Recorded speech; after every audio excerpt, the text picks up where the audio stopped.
Where your mom at? Hey, what's happening, man?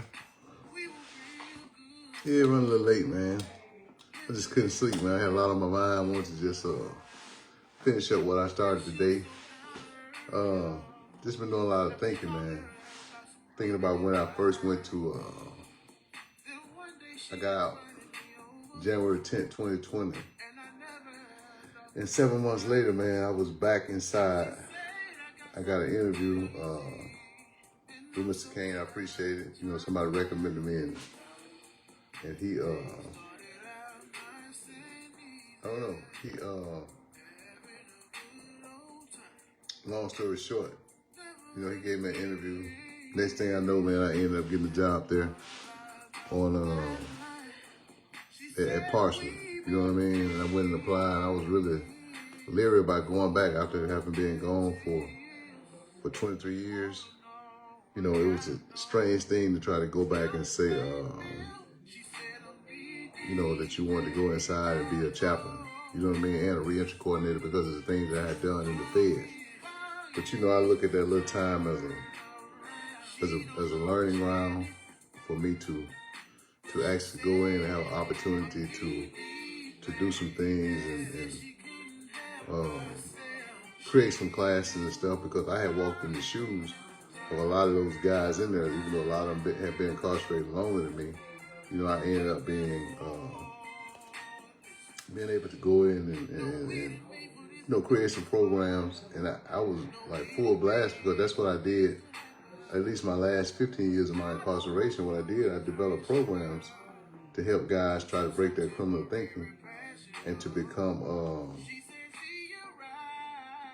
street ready. You know what I mean? To become street ready for them to be able to get out and reacclimate themselves back to society. But in my thinking today, you know, when I was just thinking about all the different things that was going on since I've been gone, it's a year today. It's a year today that I left Parsley. I left MDOC. I had just got back went to school at Mississippi College. Mr. Hunt called me out there, and they said, Mississippi's at will state, we no longer need your services. I'm like, what? I just got a write-up. I had just got an award for being a good worker. I just got the highest score you can get on your eval. And so the next thing I know, I'm back here, and they're telling me that the now defunct former CID Chambers, you know, it was him that made the decision. He said, well, I'm making the decision that, you know, we no longer need your service. Yet and still they said that they were shorthanded in the chaplain department and the staff and everything. Right now, they don't even have a chaplain out there. Well, they got one at the female. She's the director of chaplain, who is not qualified to be the state director. Maybe she's qualified to be a chaplain, but she don't have the forward or the attitude to become a state director of chaplaincy. You know what I mean? Anytime a person dies, you take them a note and pass them and tell your mama just that, and you keep walking. You don't offer them a phone call or anything. Man, that's no compassion at all for people who are incarcerated. When you lose your family member, because I've experienced it behind the wall, it's traumatic, and it takes you a long time to get over that. But you know, today I was just thinking, after I went on my rant about MDOC, I just want to go back down to MDOC and just talk about, you know, Batman for a minute. The thing is, my thing is, and I'm gonna address one of my friends too, man. I call him my friend. I might not be friends with him after this, after this live, but I just want to have a heart-to-heart with him out in the open, and you know, and on live, man. And because all of us came down, man. It was 4 of us. You know, it was me, Chaplain Olivier, the director. He was hired as the director. Ron Olivier. It was Chaplain Deloach, man, a good pastor. And it was George King, who was the assistant supervisor chaplain. So we sat down, man, and came up with a plan of how we was going to change the dynamics of MDOC and how we were going to put that plan in effect. You know, Chaplain Deloach worked, and he put himself, he worked so hard, man, to where he ended up having a stroke there at work, because his job is stressful, you know, dealing with all the the different dynamics of MDOC and the system, and dealing with staff who consider us as inmates too. And we even heard that, you know what I mean? But we were getting paid the same thing or just as much as them. You know, we were hired, we had to go through the same training as them. And so for us to be caught up in a sandwich to where here we are, we're dealing with guys, 2,900 guys who are incarcerated, and then dealing with 200 or 300 staff who see us, yeah, for sure, always, who see us as inmates under their breath. They won't say it out loud, but you know, under their breath. And we come in with this thing to where we're going to train field ministers, and we're going to minister to the guys, and we're going to be there for them. We're going to create reentry programs to help them change their thinking. We're going to do some of the things that all of us brought our own unique set of skills. You know, mine was reentry because I went to 4 different federal institutions to set up their reentry program. And so I was the only one from Mississippi. And so a lot of people knew me because I'm from the Delta, right outside the back gate of Parchment, probably about 6 miles. Long story short, they would tell me, you know, I don't want to take no order for an inmate. How they gonna give an inmate a house to stay in? How they gonna give an inmate this? I said, well, hold. I said, I was in a similar situation, but you was in the Fed. Nobody was still incarcerated. So how are you gonna still say that we are inmates, or that they're inmates, and I'm not an inmate? So I had to dispel that. I said, man, these people here to do a job, and they're gonna do it well. And so, in saying all of that, I think it's only one of my friends that still left, man. You know, I left last year this time. It's a year ago today, October 16th.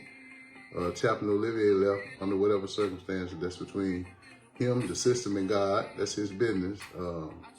Chaplain Deloach, he left. What's up, Q? And then, you know, there's a person that I consider my brother, my friend, George. You know, and I just say, man, I wanted to speak to him, have a heart-to-heart with him tonight. Man, come up out of her. You know what I mean? And when I say that, what I mean is, man, all the programs that you created and the dynamics that you brought to MDOC, man, they don't respect you, bro. It's just like there, when you come and you save them, once you get something established, or once you get a program established, then they come back and say, bring somebody in. They bring this little white person who's not qualified. I'm gonna give you a reference to it in an instance a couple of times. I'm gonna give you 2 or 3 instances, with a mile marker to where you can go back and look to when you created a program, and then they brought somebody else in of another color that was not qualified, because at one time they were saying, oh, I don't have your GED. I know for a fact that you got your bachelor's degree and you was working on your master's degree. They don't know that, but leave them sleep. But I said this to say, you know, when you left Parchment, you went down to CMCF and you created a whole new, what I call, reentry university. You know what I mean? Man, you had a whole thing, man. You came up with some ideas that we talked about down here at Parchment to do. You went and implemented them because I still had Morris who didn't want any progressive things going on down there. So he wouldn't let me. You went down and you got with Batman. And Batman didn't know anything, so you took him under your wing. He's the superintendent making, you know, $100,000 a year. You took him under your wings and you taught him how to run a system.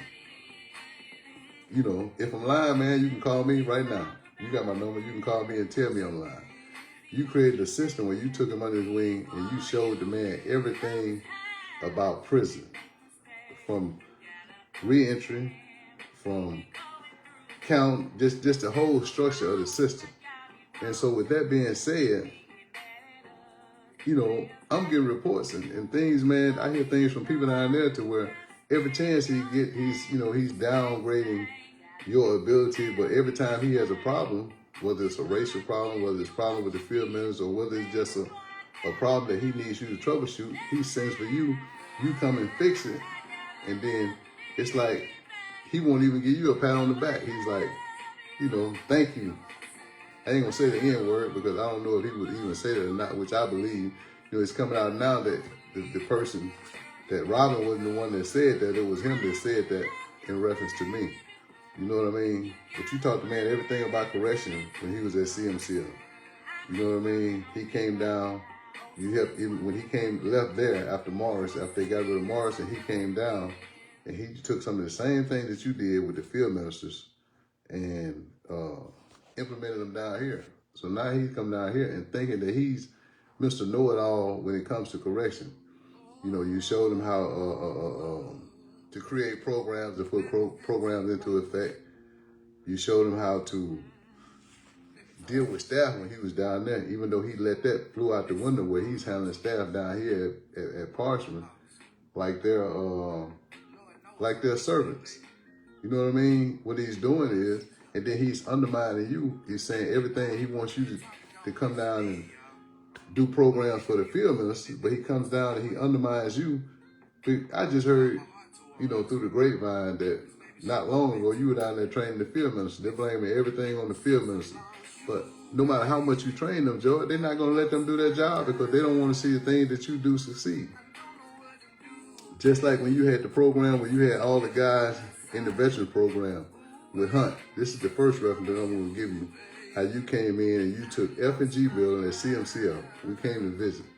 And you took all the gangs and put them in one dorm. In one dorm. Not one time did we have an incident that was violent. Not one time did we have an incident where it was even remotely in a conflict. You know what I mean? Everybody saying, oh, it won't work. What we going to do? We're going to put them in there. They're going to do this.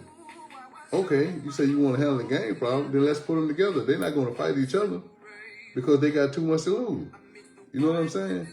They got too much to lose. So you telling them, I remember you telling them, and we coming up with a program you said, listen, man, I can't get the dudes in here. The dudes follow you.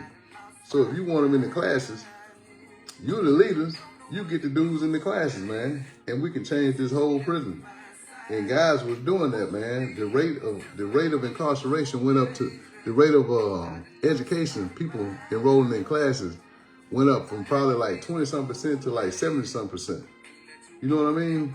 So it got so bad to where when you got that, then they bring in BR, where she was already there. She wanted to take it and model. She wanted to take what you did at F&G and put her own little spin on it.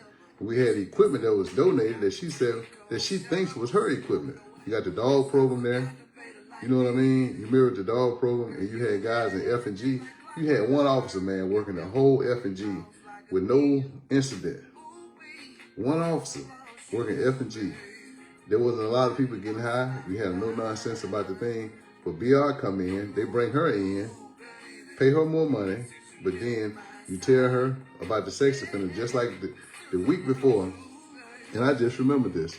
The week before I went to my brother's funeral, I had just sent Hunt a memo about the sex offender having access to the computer over there in the veterans program. You know what I mean? I said, man, how do they, first of all, they're not supposed to be on the computer, but they got access to a computer and the internet. I just sent Hunt an email the week before I went to my brother passed October 4th.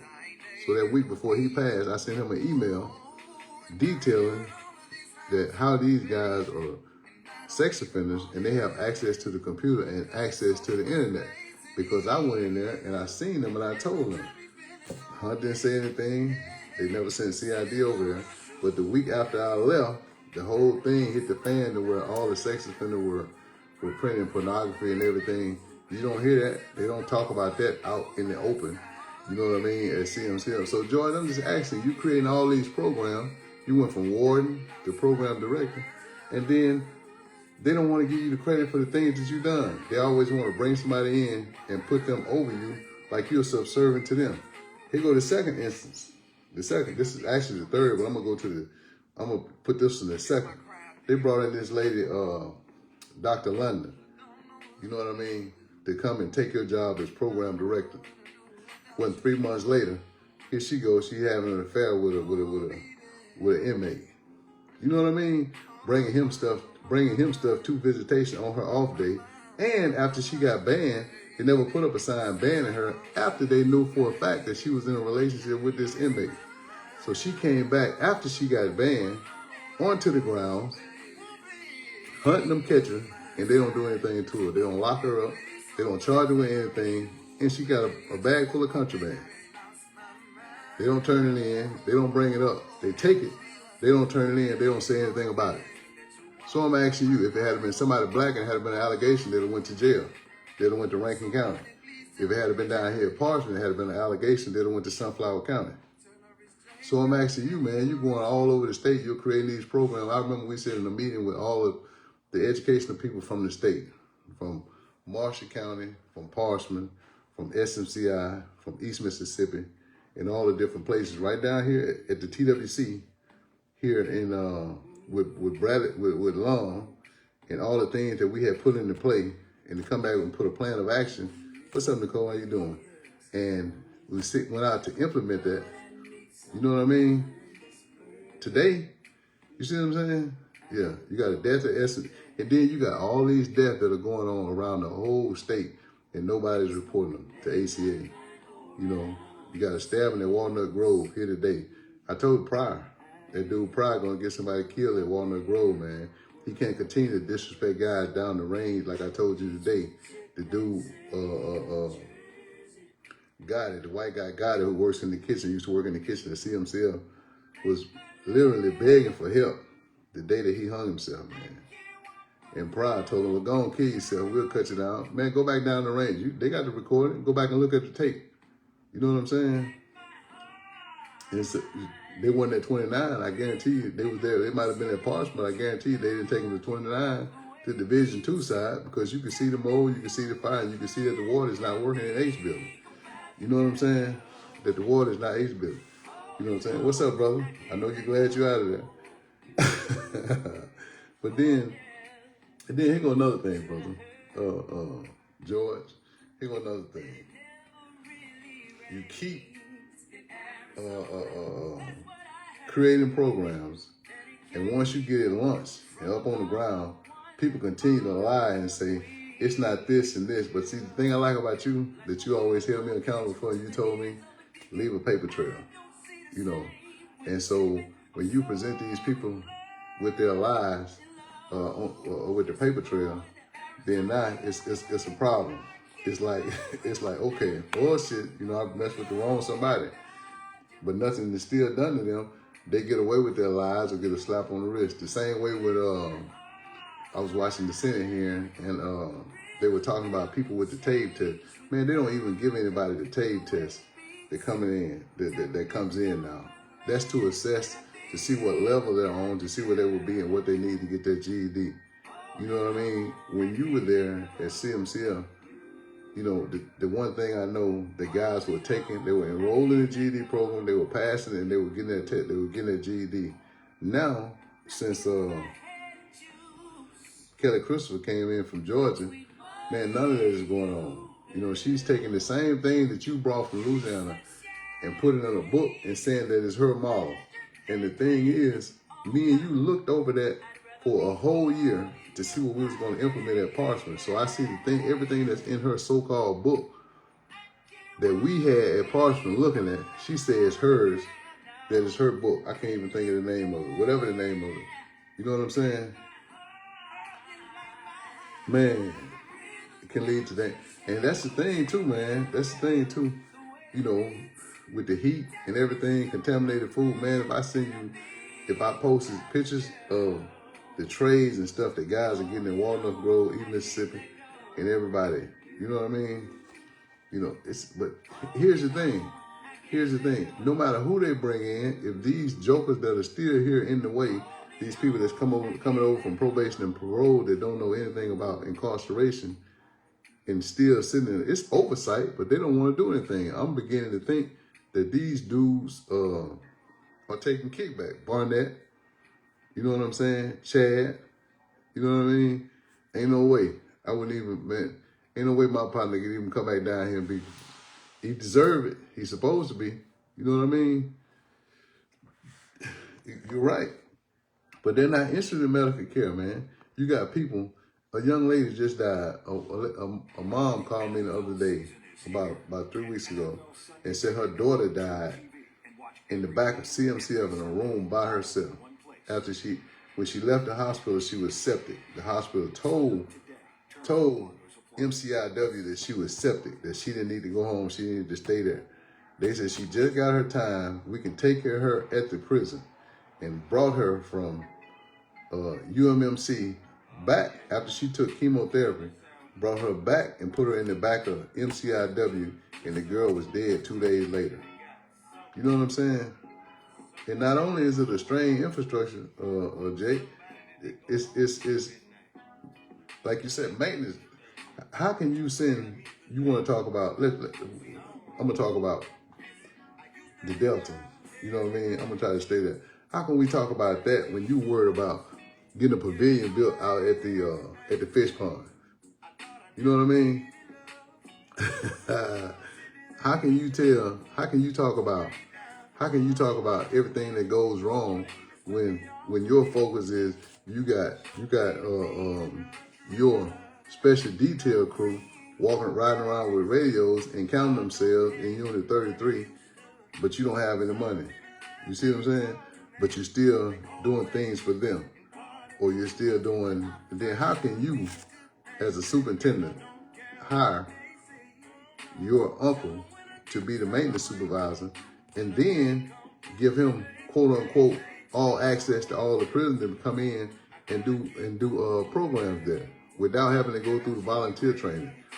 Man, that's in the statute. That everybody that comes in and do religious service, unless they're coming one time, and then an NCIC check has to be done. So how can you say, how can you let Catwoman, for people who don't know, I'm gonna bring it up to speed. Everybody know that Catwoman was Batman's love interest.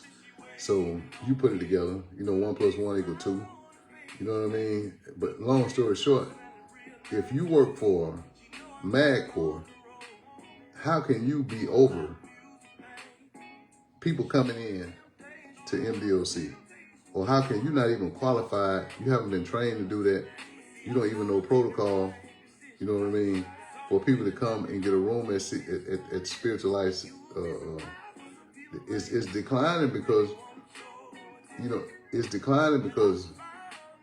the superintendents don't respect staff. You know what I'm saying? They're more concerned about people on the special detail than they are their staff who they forced to do a 24, who comes in, you worried about. And then you tell them, you underhandedly bring them a paper and give them a non-disclosure agreement to say if they talk to me or the media, as if, that they could get in trouble or be fired. Man, come on, man. You don't even have the power to do that. Then you extending police powers down to people who are not qualified and people who have chips on their shoulder to think that they're untouchable. Scales being one of them, you know what I mean? And the people being, man, Scales, you need to be worried about getting the recreation for them dudes down there at the hospital. The elderly people who are on hospice care there. Get them something to do, man. Find some way to get them out the wreck. Find some way to get that smell out of there and clean them up, man. The families are complaining when they go to visit that the smell is almost unbearable on the floors, man, when they go to visitation. You know what I'm saying? It ain't nothing, man. It ain't nothing that bleach, Pine Sol, and a good long scrubbing won't clean up. So while you're riding with the crew going down to cut the grass at Delta, man, get that hospital cleaned up. Come in a weekend and get that hospital, get you a detailed crew to go down there and clean the hospital up and go down there and clean Unit 31 up. While you're worried about everything else, while you laughing and kiki-keying at the power breakfast with Batman, you know what I mean? You ain't gonna make no more money. He already done gave you everything that you don't deserve. So man, do your job and do your job. You one of the ones that said that Olivia and all of us, me and Deloach and all of them, said we're just inmates doing the job. But the first time you had a problem with somebody at 29, you called Chaplain Clifton, 12 or 1 in the morning. You know what I mean? Because we had built a relationship and a rapport with the guys to where we could talk to them and talk them down out of anything. And so I know that you're still under your breath calling the last man standing, which is George that came with us. There's a couple that's still there. Robbie, who's down there at SMCI, and 2 chaplains there. Palmer, Palmer, and then you got Hyde too at the school. So I know you're still calling them inmates. So until you can see them as your equal co-worker, then we're gonna always continue to have problems. You're gonna no matter what he does, it's gonna be right. You know what I mean? First of all, let's deal with Batman and the field ministers. I remember when we were training the field ministers, You got field managers that are qualified and want to do the job. I'm not saying religion is a fix-all thing, but these guys were conducting successful churches, successful clubs to where money was coming up missing. $35,000 came up missing when I was there. $85,000 missing came up 2 weeks before I left the bureau. You know what I mean? No oversight. The same thing with CMCF. You want to say in your reports that MDOC don't have a gang problem. Come on, man. We know in the state of Mississippi that that's not likely, and that's not possible. To where we don't have some sort of. It's the organization that keep everything in line. It's the organization that's actually running the prison. You know what I mean? The thing is, what you should have did was took them same organization and let them create a structure for good instead of creating havoc and create a animosity for bad. So when you send the ones, the people who can keep control out of state, away from their family, then you get some young renegade that come up behind him and he's causing chaos all over the state. So the tension is getting high, and partially is becoming, MDOC has become a ticking time bomb. If you think 2019 was bad and 2020 was bad, you keep on going the way you're doing with probation and parole, thinking that they're going to run thing and implement these new systems and giving these people police power, and then you just watch the bloodshed start all over again. No matter how much you downplay the murders, you know what I mean? Oh yeah, for sure. You know what I mean? No, they haven't done any of that. You know what I mean? The presumptive parole. It's like you setting people off for 25 years. For 5 years because of the nature of the crime. The nature of the crime is not going to ever change when a guy goes to parole. I heard Belk or whatever his name is say, well, these programs, you're saying that we need to graduate more people.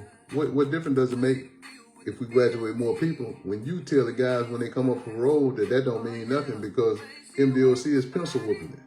Man, these are some legitimate programs that guys created. Just like when before De La Rose got down to Delta, the last superintendent was there. I remember you, George, you went down, you had that vision to go down and set up a whole educational program when they moved the women from there down to Delta. You went and set up a whole classroom. You took all that equipment back from maintenance, put it back, and you set up a vocational room. The woman lied and said you never showed up down there. I remember it was a big thing about it. She said you never came, but if I know you, I know that you had a memo saying that. And if I know you, you took pictures and showed your work because you always did. Anytime you implemented something new, you always took pictures to show what you had done. And the thing is, man, when I never forget when I went down July of 2020 and met with the commissioner, and he told me his vision. And when we met with the Fort Worth, he said his vision and some things that he wanted to do. You know what I mean? Oh yeah, definitely. Yeah. But here's the thing. Yeah, they got to do something, man. If they don't do something, man, they're swelling at their seam. The population is going to go down by suicides and murder rather than by people getting pardons or making parole. You know what I mean? Man, you know everything. But here's the thing. Anything that you came up with, it was like you had different people from probation and parole that was stabbing you in the back every time you said something, man. You know, so many times I wanted to call you, man, and say, this dude, man, who is this dude? This dude, every time, you know what I mean, something come up, it's like, where your DCI at? Where your DCI? Man, shut the F up and do whatever. How you gonna go and make it seem like if you were there, it would be this way. You know what I mean? It was always like that. It was always like that. You know what I mean? So I think that that dude, Blevins, or whatever his name is, you know, Harrison's old man. Oh, I'm sorry, he's married, right? Well, anyway, I think that, you know, him, Batman, Huffman, and all of them, I think that they're undermining the commission. And it's just me. You know what I mean? I think that he put so much trust in the people that he hired, that, you know, when they got in his ear, it's like they corner him off. They corner him off for the slaughter, man. It's like they're fattening the bull for the kill, man. And so I think that they're undermining him to lead him to slaughter. And if he don't wake up, he can't see the forest for the trees, man. But he's walking around in a room full of devils, man. Nathan Blevins, that other one, that one he brought from Georgia, you know, Christopher Kelly,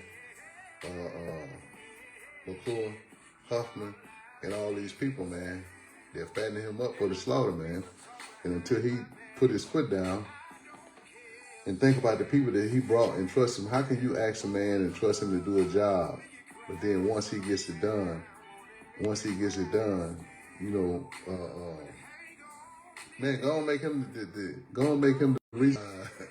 And then here's the thing, man. You know, how can you point out different things that go on when you're having Batman have a relationship with some of your staff members there?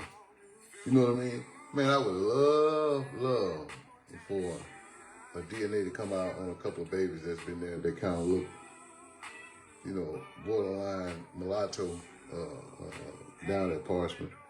You know what I mean? Just to see why you're pointing the finger. But, and then you got Houston, no sir. Got the wrong label on the can, man.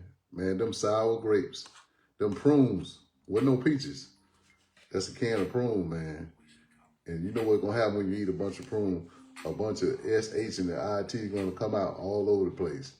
You know what I'm saying? So I just think that, man, we need to get back to like you can't be. That was one of the biggest mistakes that I feel like, you know, he made when the man wasn't doing right at Parchment. So how can you give him more prison to be responsible for? How can you give him Marshall County, East Mississippi, or anything, and all the regional jails around here, when everything wasn't right at Parchment?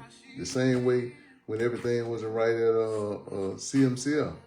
You know what I mean? First of all, he's supposed to put Hunt back as a director like he's supposed to be, because that's what he's good at. You know what I mean? He doesn't have the know-how or the educational fortitude to be a DCI, man. You know what I mean? And then not only that, you got to have guts and ball, man, to be a DCI. You know what I'm saying? And you got to get out, troubleshoot. You can't run it from the perch. You know what I mean? So what's the population now? It's 15.5 in 2021. So what is it today? And think about all the people that you got waiting to come to MDOC. You know what I'm saying? All the people that you got waiting to come to MDOC. You know, so I just think that we got a long ways to go, man.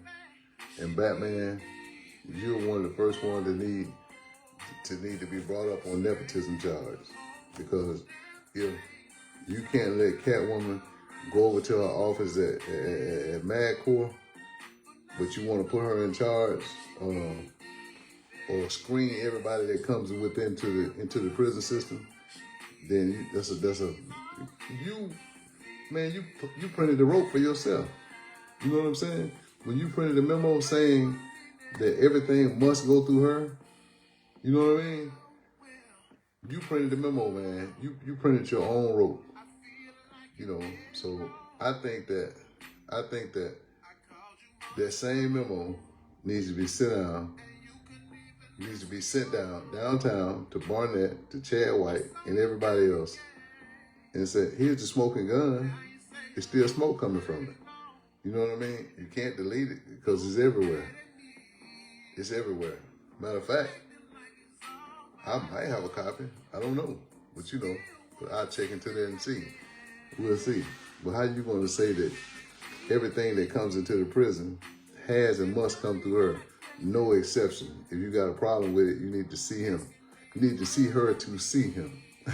Not see him. You need to see her in MadCorp. So if I'd like to see what's her job description at MADCOR. And what is she doing at MADCOR? She was there when Doty slammed Miss Glenda. So why she didn't write an affidavit or do an incident report? You know what I mean? Saying that she's seen that.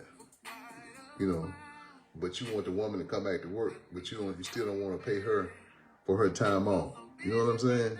Come on, man. And then Poncho run the VT. If I was Poncho, man, I'd tell the commissioner, hey, man, I'm not going to run the VT until you get rid of Bill Clinton, the one that slammed my wife. If she was horse playing, then she's still guilty.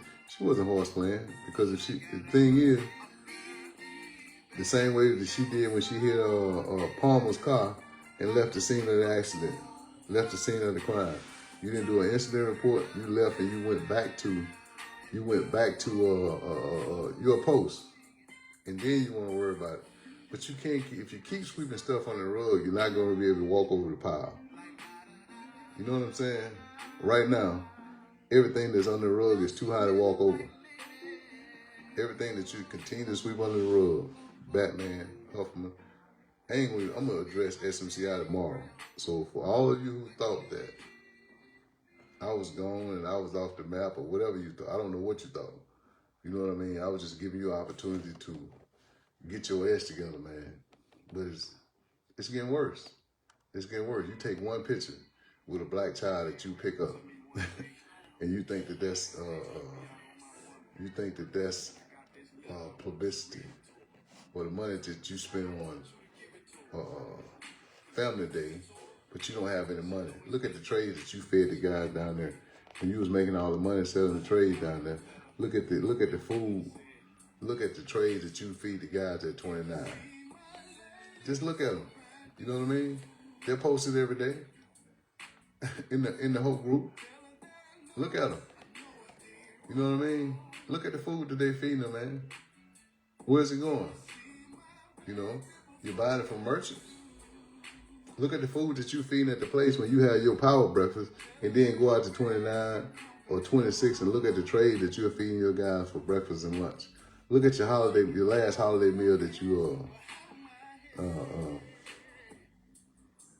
man, Bradley Lum in the way. You see, he got out of the way before the wolves came home. You know what I mean? And then the same way, and then here goes another thing too. Let me address that with you, Pastor King. Like, when you told him about the dude Chris, that they brought in, that's a former inmate too now. That's a former inmate too that you hired for VT, for vocation. Yet and still Hunt moved him to the chapel and put him in the director of chaplaincy job, and the man don't even have a degree. The man had just got his GED, not a high school diploma, had just got his GED, but he put him as the director of CMCF chapel. Mr. Hunt did. Interim director of the chaplain department. And he brought in a dude who was a computer hacker, Lil Tyler, who was in prison for hacking computer, and gave him a computer. He hired Charlie Moore, who had been kicked out of the field minister program at SMCI and sent back to Parchment to Unit 29 on the Division 2 side, and somehow wind up back up at CMCF. The dude Chris hired him in the chapel without anybody knowing him or screening him, not knowing what he got hired at, that he was already kicked out of the field minister program, so he shouldn't have been back in the chapel working, but you got him down there because he was helping you, what's up, Curtis? I need to see you. Because he was helping you finish up your seminary because you had enrolled in NOBTS so that you can get your chaplaincy degree. You know what I mean? Come on, man. That's what you got him in there for, under you, because he's telling you everything. And then you had to do the field minister that had made parole and ended up getting a drunk driving charge. You hired him down there, James Williams. You know what I mean? And he's down there at the chapel bragging about how he beat the system because he was drinking and had the accident. He had the accident, And they let him make parole again. So the judge granted him parole a second time after he killed his mom and his stepfather. So after he killed his mom and his stepfather, but you got a person like Mac Watts who's been incarcerated over 20-some years with no incident report. Derek Vincent, Henry Stevens, several of them, man. Lil O, Brown, Oliver Brown, sleeping. They work out there at the print shop at CMCL. You got all these dudes, man. Charlie Green, and then you got the old man. That's what's Mr. Frank Jackson, that's been locked up 42 years, man, in a wheelchair. Ain't had an incident report. Ain't had a write-up, RVR in 30 years. But he can't make parole. In a wheelchair. Can't hurt anybody when he get out. You know what I mean? And the system is taking care of him, and he can't get the proper Medicare while he's still incarcerated. You got Weasel. What's Weasel's real name? The field minister that's sick. His health is slowly deteriorating, but you won't go and speak up for him to make parole. You know what I mean? You got all these older cats that's been in since the 70s, in the early 80s. They haven't had an incident, a RVR, in 20 years. But every time they go up, you keep setting them off. Yet and still, you got guys. And then, too bad, while I'm thinking about it, I'm jumping back and forth. While I'm thinking about it, doesn't the policy say that in order for you to become green and white, you have to be incarcerated for 15 years? 15 years? How is it that you got Brandon, one of your special detail guys, who's barely been, it'll be 5 years in November that he's been incarcerated, and he's green and white already. And he out on the farm shooting coyotes and ducks. No, not with a BB gun. Not with a BB gun. With one of those same shotgun and AR-15 that they have, that the staff, that the CID have. No. Not made up. The truth is the truth. Just investigate and see. Other guys will tell you, you put enough pressure on him. And then how is it that some of your guys, your special detail guys, policy, you're right. How can your special detail guys get tested positive for methamphetamine and you don't ship them out? Only thing you do is send them over to 26. They don't get an RVR. You tear up their RVR and you tell them to go over there and lay low for a couple of months and you'll bring them back. I'm talking about come up hot on a piss test. Your special detail dudes that's riding around on your four-wheelers. You know what I'm saying? Riding around on your four-wheeler. You ain't even told when, I don't have anything against Matt, man. Robin, he's gone. Like when they had the wreck off grounds on the four-wheeler and tore it up and they had to pay for it. And the state had to pay for it. You know what I'm saying?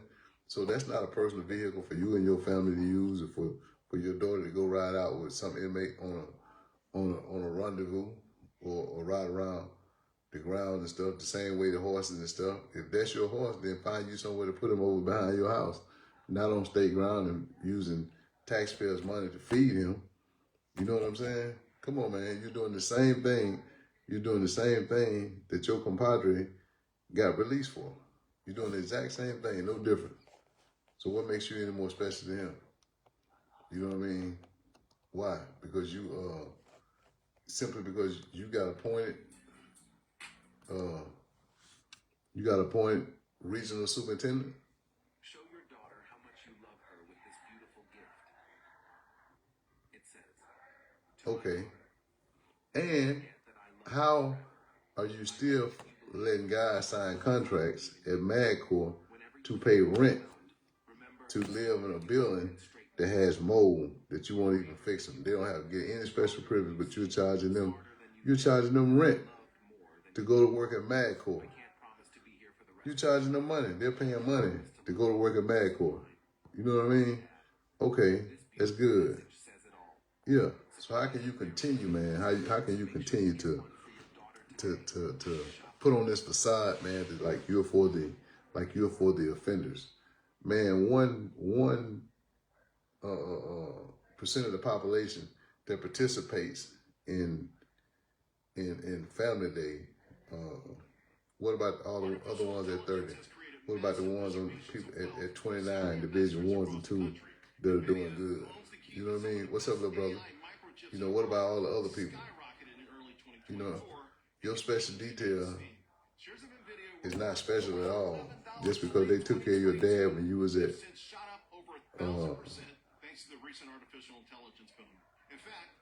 $2 a day. Okay.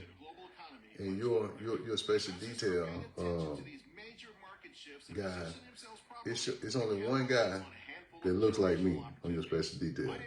Albeit you got a black cook, but you know, every slave master had a black cook, I think. You know what I mean? Pretty much, you know, during the time of slavery. So that's nothing new. That doesn't surprise me. You know, Jackson, yeah, he wasn't too bad of a fella, even though his crime was, you know, pretty rough. And the people in the Jackson area would say that. So I just think that you need to back up, man. You need to back up and take a look at yourself in the mirror, you know, sir. Just like you lied and told the commissioner that I never called you about feeding the guys at 29 last year. I was on the phone when the commissioner called you and told you to let me come in, you know, since I had raised the money to feed all the guys at 29.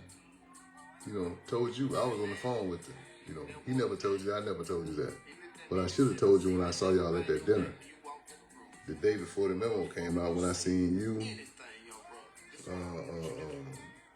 Blevins, Benoit, Hunt, and Huffman, and the commissioner at the meeting when they were talking about reformatting, taking y'all out of per se, hey sis, taking y'all per se out of Parchment and out of SMCI because you have been getting so much slack with the pressure that I have been bringing on you, so that it would distance you from the problem.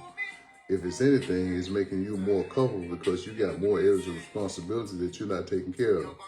What are you doing about the dude prior who's encouraging inmates to commit suicide? You know what I mean? What are you doing about the duffel bags of drugs that's being brought into the system at Parchment? Man, drugs is at an all-time high at Parchment because the guys ain't got nothing to do but find a way to get it in. And you treat the staff so bad, so why wouldn't they want to bring something in? If you're gonna force them to do this and force them to do that, when you allowing them to be extorted and pressured, you know, the same way with Haywood. Ain't no way if Haywood wasn't being pressured and extorted, ain't no way in the world he'd have brought something in to make no extra money. Man, the man family is well to do. You know what I'm saying? And so, ain't no way in the world Haywood would have risked his job doing that unless he had some verbal threats or being pressured or threatened by, you know, some offenders there who were probably from his area or whatever. You know, everybody ain't got the heart of a lion, man. And so some people are going to succumb to the threats and the pressure. So what are you doing? What your CID people doing to investigate that? You know, but you want to hurry up and throw them away. If it had been somebody white and they had a claim, quote unquote, that they was being extorted or threatened, you know, it happens all the time, man. It happens all the time. But you pick and choose the ones that you want to protect. And the only thing you tell them is that, I don't know, just don't do it. But you don't have to leave and drive back into the community they live in. When somebody pull up in your yard and shoot up in your yard or set your house on fire or something like that. You know what I mean? Because you think that you're, what's up, man? You know, long time no hear from. Yeah, they think I had just dissipated and floated away. You know what I mean? And here's another thing too, man. Let me. I'm trying hard not to ride my pastor, man, my brother, George. Man, they won't even give you a state vehicle, man. You know what I mean? They won't even give you a state vehicle. But you know, you use your car to go from the top and the bottom of the state and creating these programs to make it better for the guys who are incarcerated. And they won't even bless you by saying, man, because you do this for us, we can't pay you what you're worth. You know what I mean?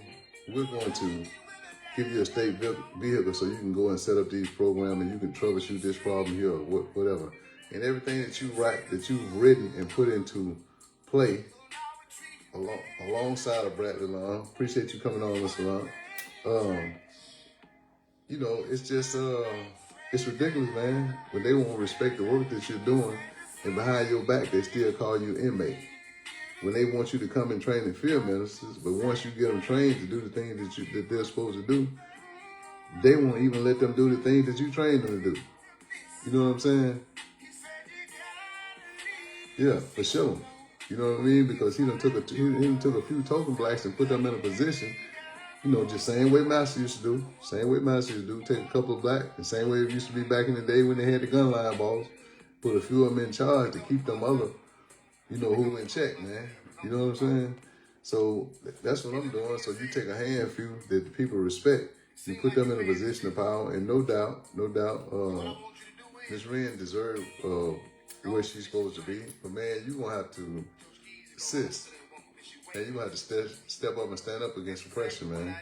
The same thing that you fought for when I was there and you were fighting for, how you helped the guys and stuff. There's a lot of guys at home that still speak highly of you. Man, don't buy into that mindset that he has and stuff, man. You gonna have to step out, man, and do what's right and do what's right and simply do what's right. You know what I mean? Not his way, but the right way. You know what I mean? Because he's not replaceable. Like I told you, man, you take a glass of water, you put your finger in, it's going to create a hole. When you pull your finger out that hole, it's going to fill up. You know? And then, here go another thing, man. George, you outrank a lot of people, man, that are under you. Not just in wisdom and knowledge, but in work ethics and everything else, and the plans that you do, yet and still, they get them more money. They get them more money. You know what I mean? And they seek to undermine you and take the reins from you, man. Come on about it. You know, I done heard you went to Jackson State and got the grant writing program, man. Come on up out of her, man. And let's do our own thing. If they want to buy into it, that's fine. You know what I mean? I know that you're loyal to the commissioner, but he can't see the forest for the trees right now. You know what I mean? He can't see them. He got snakes all around him, man. He's been blinded. He's been bit and blinded. Blevins. You know what I mean? Christopher Kelly, blinded. You know, he's been blinded, man. So he's lost sight of what he came down here to do. And the biggest thing he did when he lost the DCI that just retired not long ago, my homeboy, when he let him go, man, all hell, the dominoes is sooner or later, man. Babylon will fall. So come up out of Babylon, man. You know the scripture. You know the scripture. Come up out of her, George, and let it go. If they don't want to pay you what you're worth, man, let it go, brother. Man, you left. Here's the thing. This is what killed me. When we were talking, I had just came home from prison. You had been home a little bit, and you was working in Louisiana. You told me you was working for a nonprofit, and you was making $60,000 a year. Yep.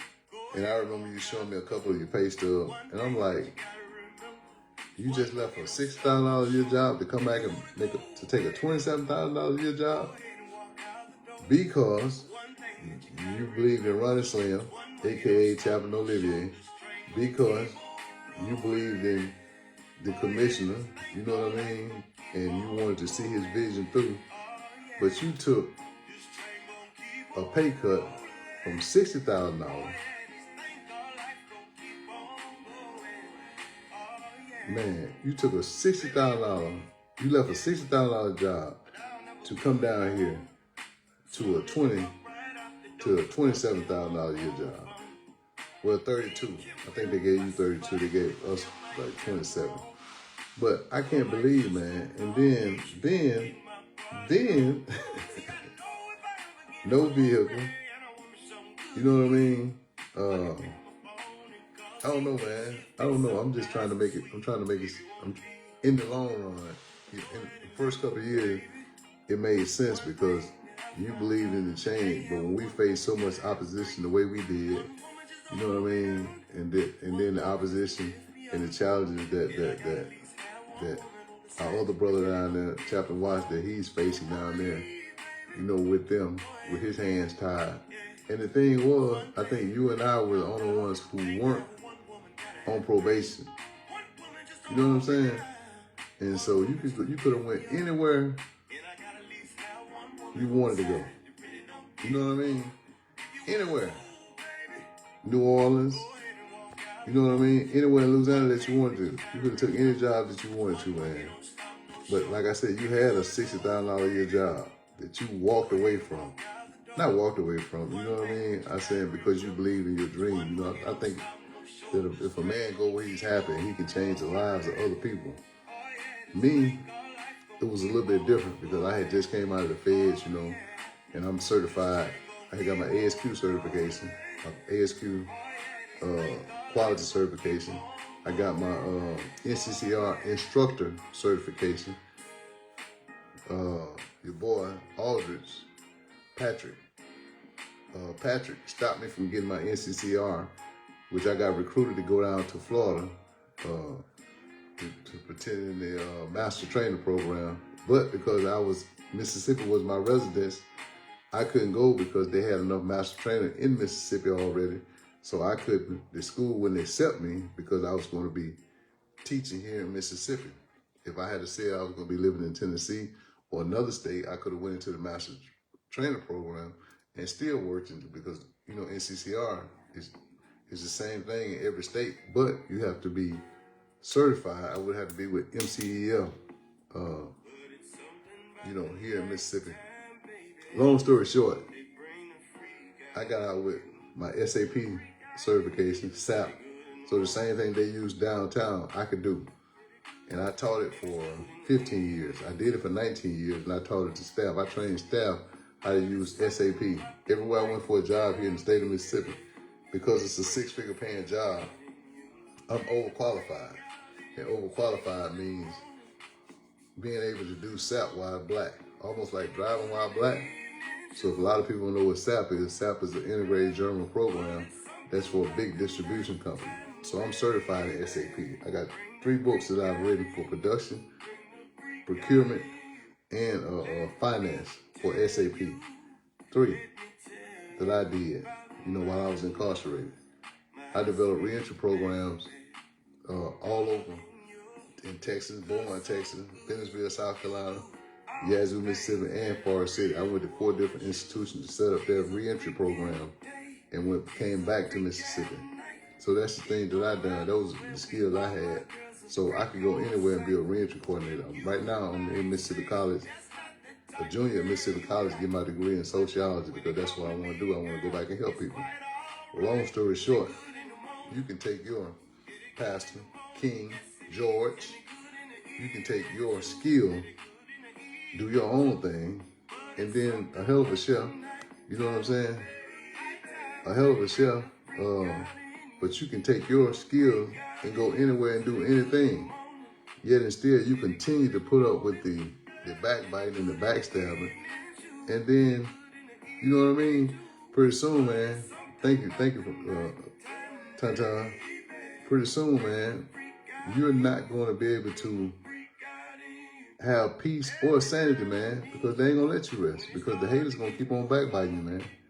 You know what I mean? Just because you survived incarceration, I think people think incarceration is like a cakewalk or something. But when you've been to some of the places that you've been in Angola, in the state of Louisiana, or some of the places I've been, from Bloody Beaumont to Yazoo, to Bentonville, and for the record, Fed time is way more dangerous than state time, be it Mississippi or anywhere.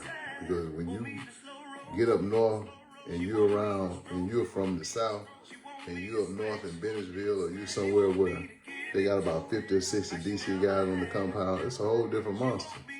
And so for people who are doing incarceration, thanks, man, to be able to rise above that and still come out and do what you've done and do what you continue to do, you know what I mean? And I would have still been doing the same thing had it not been for CID Chambers, who was the FBI when I was at Yazoo, that came in and interviewed me And I told him to get out of my face. And he said, yeah. He said, okay, if that's how you want to do it. And I stayed in the SHU 19 months. For people who don't know, that's the whole for special housing on 23 and 1. Where I spent 23 hours in the cell. You know what I mean? 5 days a week and 24 Saturday and Sunday. You get 1 hour worth of rec if they feel like giving you rec. You know what I mean? So I did that for 19 months, but I spent 23 years inside, man. But this same dude was able to come out, knowing that he knew me. When I called him and told him I had found bullets at CMCL, took pictures, sent it to him. Hunt came over and said, well, now, I said, well, you want me to do an incident report? Which I should have did it on my own. Just went ahead and did the incident report and submitted it instead of asking him, but he was the superintendent. You know what I mean? If I found bullets, brand new, 40 cal and 9mm bullets, of course there's a gun somewhere. Why would I need bullets if I don't have a gun? And if they came from control, if the officer lost them, then it still should have been the same thing, right? It still should have been known. It still should have been somehow find out where they came from or anything. But a month later, I'm no longer working there. You know what I mean? So because Mississippi's an at-will state, and said we let you go because it's an at-will state. So I think that there's a problem, man. So how long are you going to continue to? And I heard through the grapevine, man, that when Owen came down from Chickasaw to Marshall County and came down there, you know what I mean? Yeah. Planet? Yeah, okay. Yeah. I don't know, brother. I don't know whether they were planted or however they got there. You know what I mean? But long story short, he came down, and while you were at home, while you were out of town, he packed up. He had somebody to pack up your stuff and to take it down to Hunt's office. If that's not the ultimate disrespect, you're then, I don't know whether you were reentry coordinator or program director, whatever it was, but for him to have the audacity to touch your personal property and pack it up and move it out because he didn't want any inmates, any former inmates, living in the same house that he was living in. Not MDOC employee living with him, any former inmates living with him. And Harrison too, Miss Harrison. You know what I'm saying? Her too. So she's just as guilty, thinking that she's better than whatever. You know, let that woman husband go. Miss Harrison. You know what I mean? You know it. If it had been anybody else, the allegations had came out, then it would have been big trouble. But because it's you, the same way you know he got you the job. You come from probation and parole. He got you the job as a director, as a superintendent out there where you think that lockdown, coming from probation and parole, you think that lockdown is the catch-all or fix-all solution that you're doing to the women out there at MCIW. And in the question that you didn't address the issue when you had guys coming down to the fence when the women were in lockup and they were sleeping through the fence with the women on the yard. You know what I mean? Make room for the women over there in the SHU over there. Even if you got to take one of the units to make it a lockdown unit. You know what I'm saying? Get them from amongst those men and stuff like that. And then get them a change of clothes, the foods that they're supposed to have, and everything, and stop taking their phones because they're reaching out to the community complaining about the condition and everything that's going on down there. You know what I mean? You was another one that said you didn't want to live in the thing. Man, for sure. No doubt. It's boiling over. You know what I mean? So, I just think that's enough, man. I'm going to be on you. I'm going to be with you, Huffman, tomorrow. I'll see you tomorrow, sir. You know, same time, same bat channel. Yeah. So, check. Matter of fact, get your disclosure. Pass them out. You can let them sign them. Or whatever, man. People sick and tired of you treating them different. You know what I mean? You changed a little bit, so they say, you know, so I don't know. But you continue to let your CID staff infringe upon the rights of Black African Americans there. but yet and still you catch white nurses and everything in compromising positions on your ground, but you give them a slap on the wrist and let them come back to work because you know their family. I know it's all connected down there in Leaksville or whatever. So, you know, you need to get your S together too, man, and get up and see what's going on around these prisons that you're in charge of. Wilkinson County, East Mississippi, Whitegate. You just had a stabbing down there. What's going on? You know what I mean? You just had a stabbing down there, man. Yeah. But you riding around and tell staff can't even approach you. Who are you, Brock Owen, that your staff can't approach you? Appreciate it, brother. Who are you that your staff can't approach you? Come on, man. That's the old Mississippi, man. This is new Mississippi, man. And some of you, my people, man, stand up. Grow up here. Put it on paper. Write them up. And get them off your back. Yeah, tell them to send Batman and Catwoman on about their business. And get somebody else. You know what I'm saying? I see you. Just as soon as I get down to the DOJ. Mm-hmm. Yep. You can send them out. Send me a disclosure. So I can sign it. And won't be able to talk to them. How you gonna let a woman, man? I just thought about this too, man. I thought about a good friend of mine, man. Miss Beverly. How can this woman give all this time to MDOC, but you put her picture up and say after she retired, a week after she retired, how the hell can you put up her picture when you don't even have Dr. London's picture up in the control booth?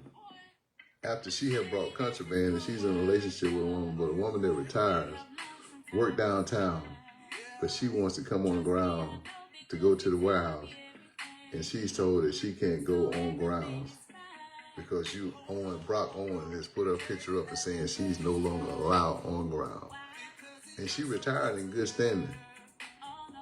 Prior military, everything. Outstanding worker. But you tell her she can't come on ground, man. Man, who are you, Brock Owen? Man, go back to Chickasaw. You know, back in the country with that little bit of stuff, man. Come on, man. Man, MDOC got to be stopped, man. I'm with Nicole, man. Jay, we need you as the commissioner, man. That would be beautiful. I appreciate the work that you're doing down there, man. As soon as I graduate, I'm going to put in my application, man. See if you need a social worker or a counselor, whichever one. Reentry coordinator.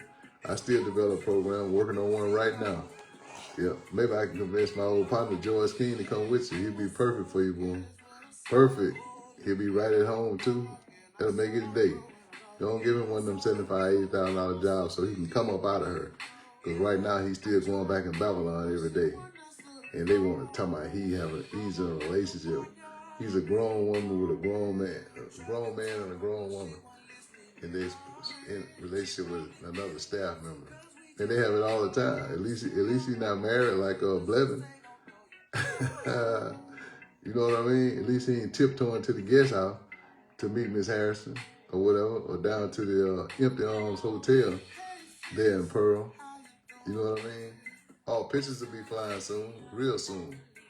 You know what I mean? If you think I stumble up on you at Charge, I've stumbled up on you a couple other places, mister. You know, Mr. Blevin, you know, so you and Miss Harrison just keep on tipping. Yeah, just keep on tipping. Yeah. Keep on tipping, but you're supposed to be professional.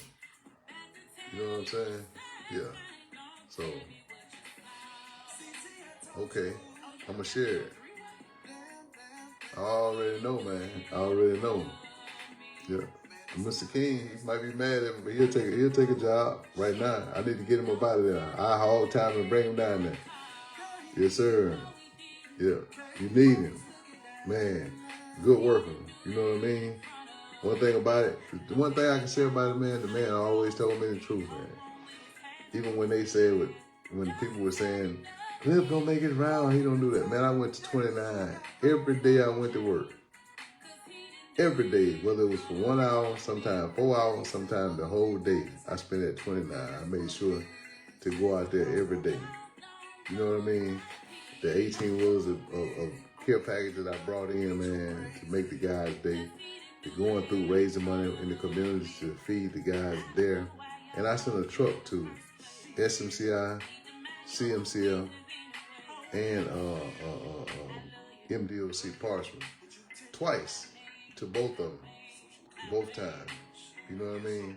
The people refuse to come back because I'm no longer with them. So I'm gonna try to go out to Louisiana with Chaplain Watson, see if I can take that 18-wheeler down there full of goodies, or Kentucky, or matter of fact, Jay, when you need them down there in Louisiana, we'll hit the county jail in Louisiana and some more places. I give you enough for all the people that you got down there.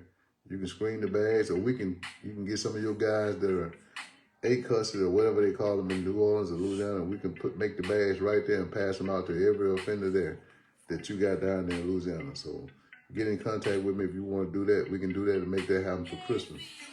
And we can hit a few places in, we can hit Angola and then hit a couple of places, up to 4,000 people. We get anywhere from 4,000 bags on a truck, on an 18-wheeler. So that'll hit 4,000 offenders. And then we get enough stuff for all the staff at each institution. You know, we make gift bags for the staff too.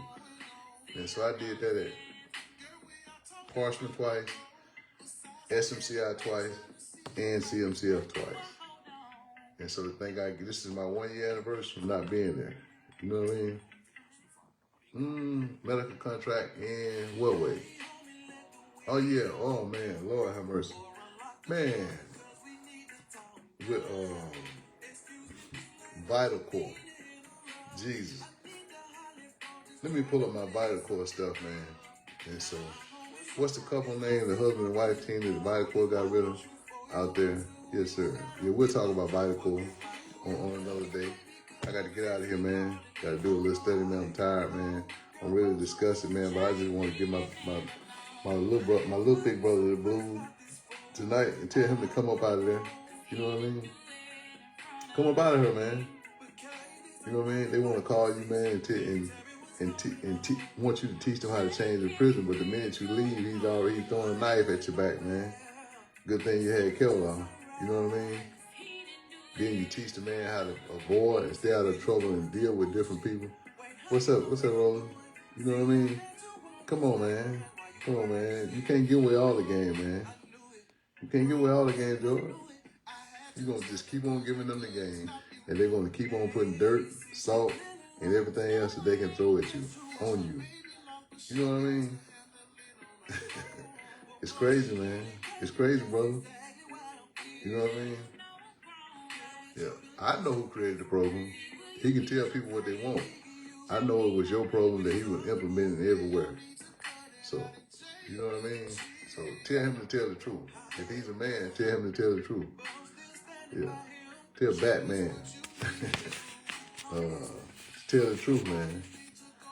You know what I mean? And then do right by Miss Williams, my Miss Morris, Glenda Morris. Tell him to do right by her.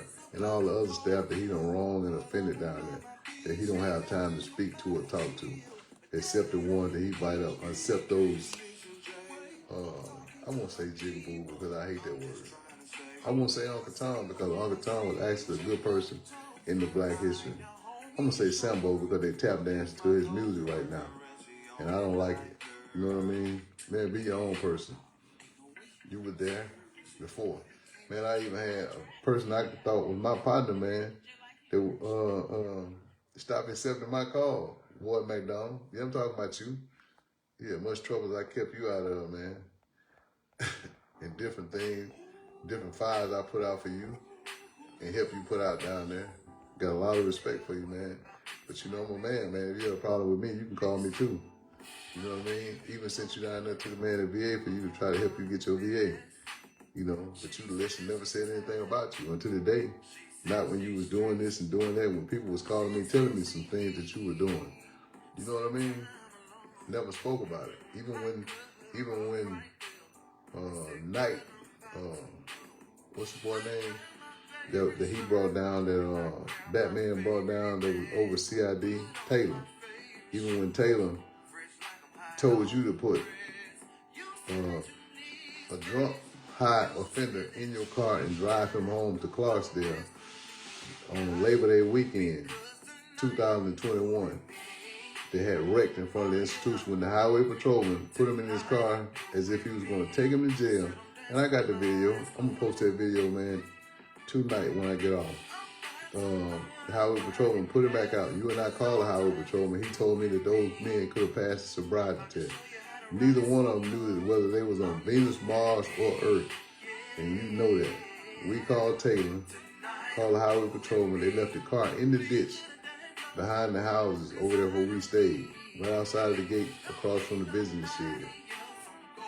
And you let Taylor convince you to put one of the guys in the truck with you, and he put one in the car with him, and y'all drove in the cars there at 3 in the morning in the state car. Never said anything. Got the videos. Got the videos. The other guys of the truck, the one that they had the wreck in. You know what I'm saying? Yet and still, when I call you, you won't even answer your phone when you see my number, but I call you from another phone, you pick right up. You know what I mean? Come on, man. Just like you did the young lady right here that's on the thing with Batman, when you and Robin went down and took her son to jail, and he stayed in jail with no charges for 3 days. You know what I mean? Why? Because he was walking on parchment ground while black. That's the only reason. He had permission to go down to the rec room. You went into her house while she was at work instead of calling her from work to come over and tell her to talk to her son, but you took her son to Sunflower County Jail and locked him up on the Mr. Haywood for nothing. Over a week. You know what I'm saying? Over a week for nothing. Just because he walked down to the rec room. No other reason. Went into her house and told her she had to move the next day. You know what I mean? Come on, man. Yeah. It's not a plantation, man. It's state property. Yeah. So, I don't know, man. It's just a lot of stuff you're doing. I'm gone, man. Peace out. Y'all have a blessed night. Y'all thank y'all for listening, man. I'll be back. Any comments? You know what I mean? With no paperwork. Absolutely true. With no paperwork. Still, it's as if it didn't happen today. You know what I mean? Yeah, we need to talk about that. So give me a call tomorrow, man, so I can talk about that tomorrow. Or I can bring you on live so you can tell the story. Yeah, that's what I want to do. I want to challenge people to come on, man. If you got an issue with them, partners and things that they've done, whether you work there or not, or different what somebody told you, then I'll bring you on for a couple of minutes. You get off, let the next person come on, and you tell your story. You don't have to sign a disclosure here. You know what I mean? I guarantee you I'm going to get it out. Appreciate you.